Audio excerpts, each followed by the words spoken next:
All right, guys, this is our wide box squat, okay? Two big things here. We want to reach back with the hips, so that's number one.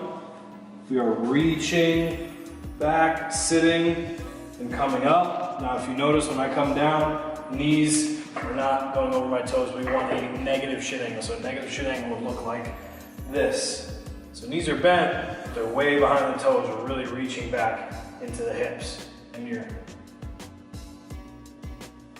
coming up. So go to the bars, take a typical back squat, walk it back, find your box or bench, feet pretty wide, we're reaching back, back, back, sit, pause, and come up pretty explosively.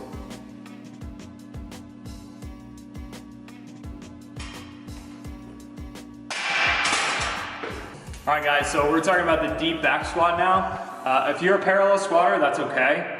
Just for purposes of this program, we do want to focus on a below parallel back squat, okay? So when we're talking about below parallel, we want to talk about our hip crease going below our knees, okay? So I want to make sure I get that hip crease below my knees. So if this is a movement that if you do need to go lighter in the weights than you would normally do for a back squat, that's okay. Please do that, okay? Just as long as we can get that deep squat in, all right?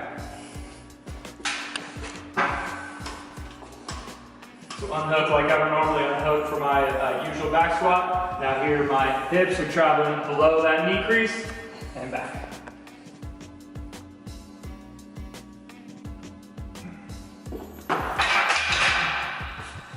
A good cue, a good cue for this, a good thing to think is, try to get your hips between your ankles. Or ass to grass, that's another good way to think of it too. So that's the deep squat.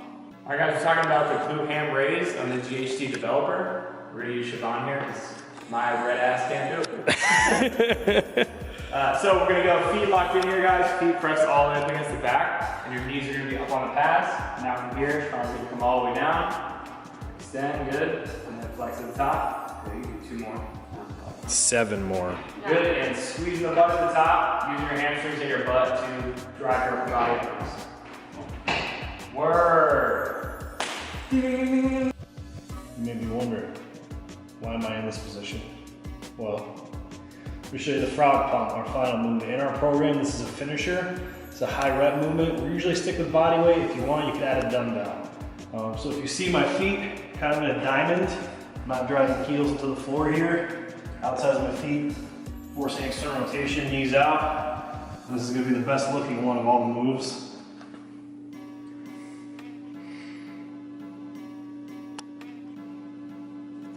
So that is our frog pump. All right, monster walks. So with a band, we can either go a super round band or a band with the handles on either side. So I'm gonna step about shoulder width apart, feet completely straight, okay? When I'm doing these, I don't wanna turn my toes out at all. I'm gonna keep my toes completely straight the whole time. And I'm gonna pull tension on the band here. So I'm gonna start at shoulder width, I'm gonna walk out as wide as I can, and then back to shoulder width. Walk out, back in, walk out, back in. One of the other things we want to avoid here, guys, is not letting your feet touch or come together. So we always want to return to shoulder width. We don't want to let our feet come inside of it, okay? Those are monster walks.